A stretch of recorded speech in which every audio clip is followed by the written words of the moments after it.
I'm going to go over and just delve into the whole concept that was explained in the FGC about online tourneys. Coming from me as someone who actually sits and hosts these things on a weekly to fairly monthly basis. I don't really know how to really delve into the aspect of it without being mean or feel like I'm attacking people, so I'm just going to be direct with it. So just bear with me from the beginning to the end, and you get a better aspect of how online tourneys actually work via their supposed saturation or over meaning or over meaningful disposition or being meaningless to some people. Not just to Guilty Gear Strive, but the overall totality of online tournaments in general and how they're ran. Let's get this shit started.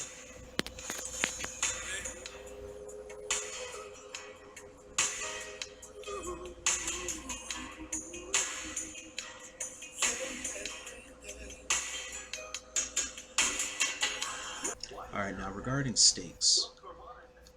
This differs between a weekly assessment and a monthly assessment. In a weekly assessment to the same entry, stakes are not as directly essential or founded on after the first couple event layouts. A weekly tournament layout with rotations, different entries on the table potentially. Stakes are occasionally reset, waiting in expectation of players' runback or their chance to place in top 8, or maybe even winning the whole tournament altogether in order to see progress come full circle. Altogether, though, not without money can stakes be physically reset and not naturally reset. How people perceive stakes borderlines along the facets of, okay, do I want to play in this tournament online to get better? Do I want to see if tournaments online are even for me, or are they a thing that I can do? Are are the characters I play good enough to play in tournaments? Do the things that I work on help me achieve what I want to achieve? Do I feel comfortable playing in tournaments as opposed to playing in onlines against casuals or ranks? Rank probably being a more viral jungle as opposed to tournament where it's a controlled jungle. Or are there the players there that are on my level that I can productively grow from or grow off of? Should I win or should I lose? Or am I just going to get creamed right away? There's a lot of things that go in players' mindsets when thinking about stakes and what stakes mean to them. It's a different value to different people. Next, I'm going to talk about is the Matcherino. It's the biggest element of online that pisses me off the most because it takes the longest to try to apply for justly for your scenes if you're trying to really commit to doing this, and it's the most creative and the most didactic pain in the ass of running tournaments consistently online. That is an end game that people do seek should you not have already created one. The Matcherino, it's a very straightforward process to build free money to players via teamwork and sharing and awareness, but it fails for small scenes as commonly as it quote-unquote tries to help. I noticed that a lot of you top tier players or the high level players don't talk about this shit on where prize pools come from, like it's taboo. This really comes from the audience. It's just that TOs have to cover the lack of contribution. It's not just a few times either that a TO covers their own pools. This is actually every time that we all house ideas that won't have direct support or simple involvement. Skilled or casual people don't always want to build up growing scenes. They instead sabotage them by just taking a loan from online resources. There's already a constant imbalance of resources here that's just dry up, or that will just dry up from PC players and offline goers coming and going that take a long time to systematically restore because of the lack of a community with communication. It's just a community with activity. And then this shit piles up on top of it like another nail in the ground. Then when you get this through, you do happen to get the Matcherino through. There are rare times that players do contribute. or they do give back like they say they do, they only just give back to bigger hosts who are the quote-unquote faces of the avenue.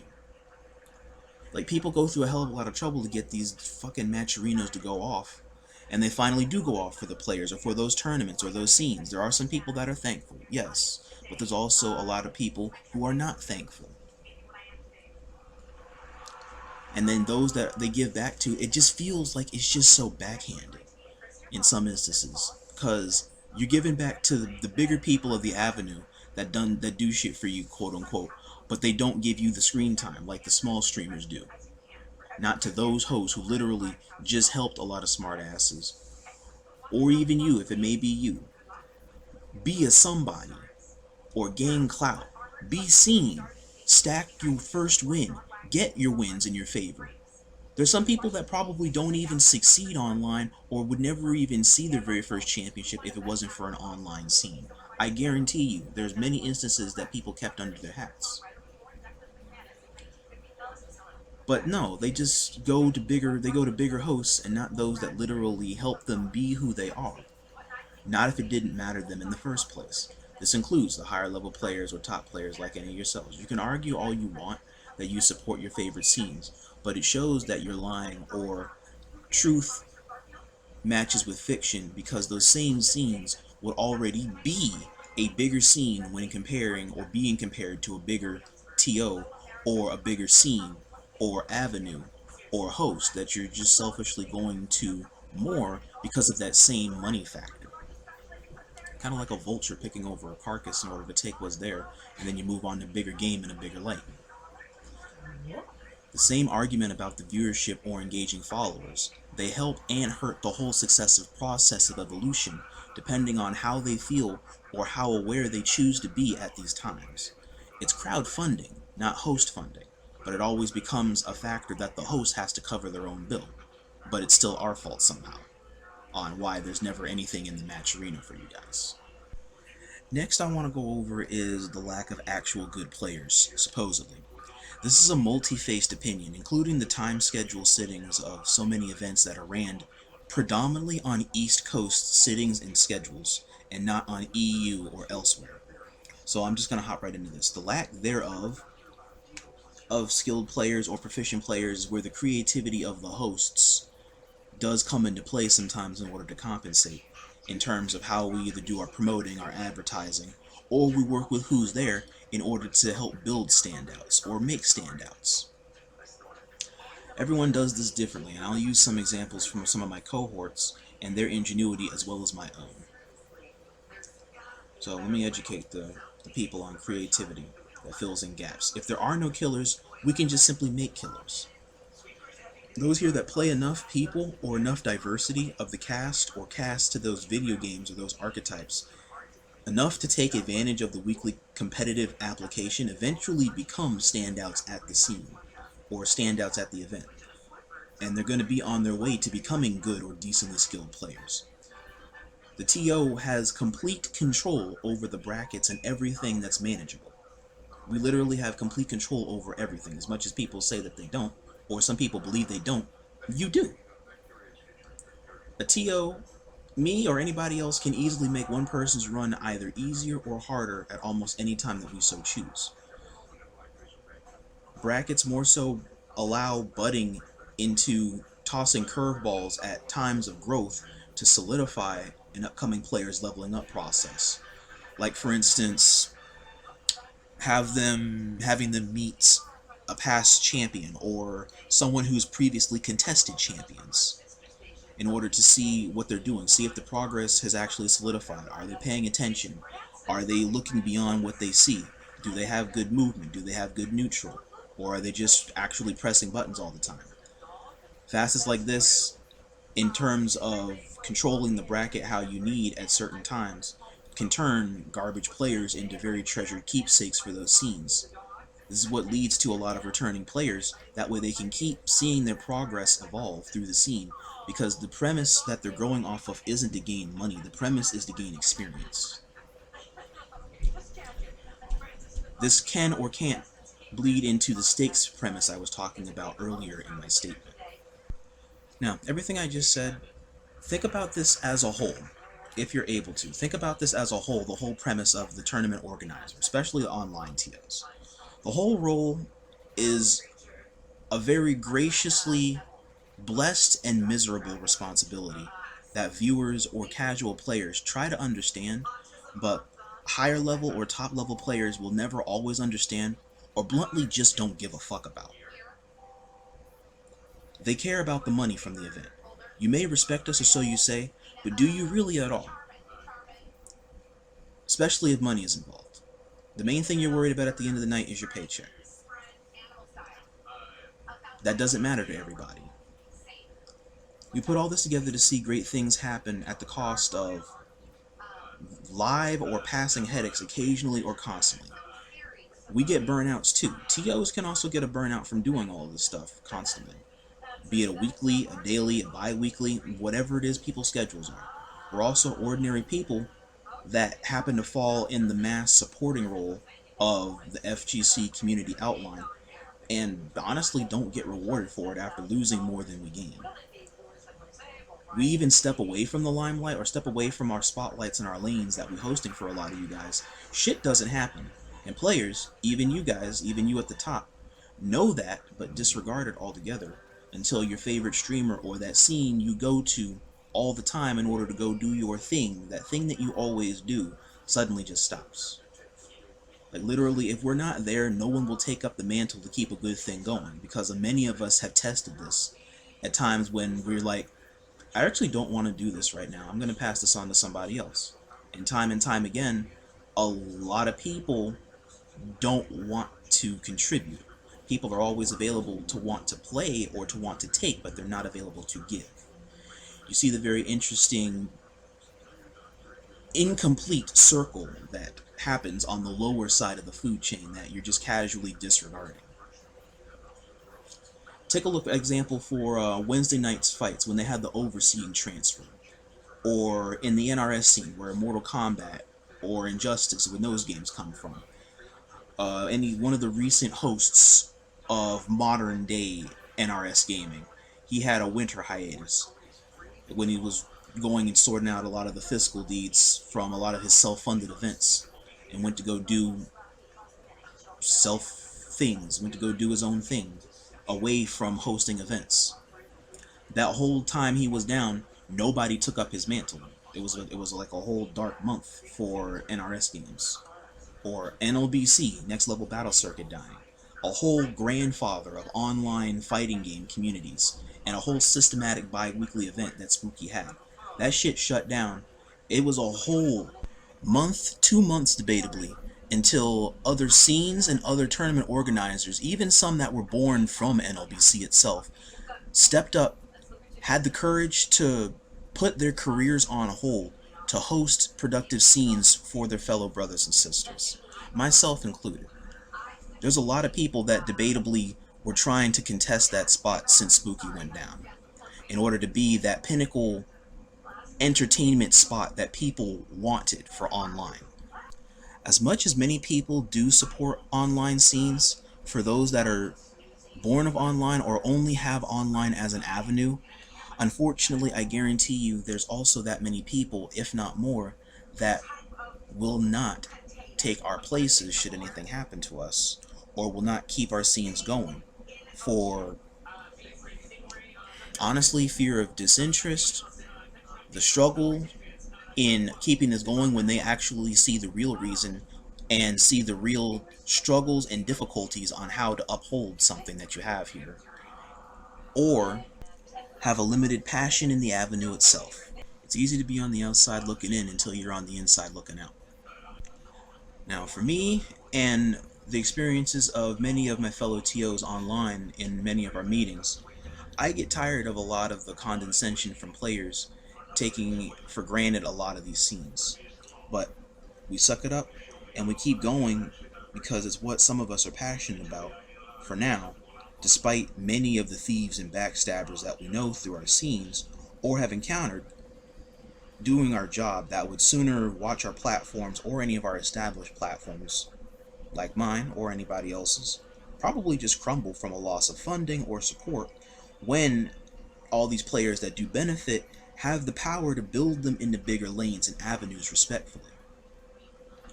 But no, you still complain about the lack of money. My sanity and everybody's sanity that hosts these things, it takes a hit every fucking time we do tournaments. Even more than playing in them. Like hell, you think about the nails in a mental coffin, it revolves around these things. One, you got people that are signing up but never play or never always joining the Discord to be active enough to find their matches.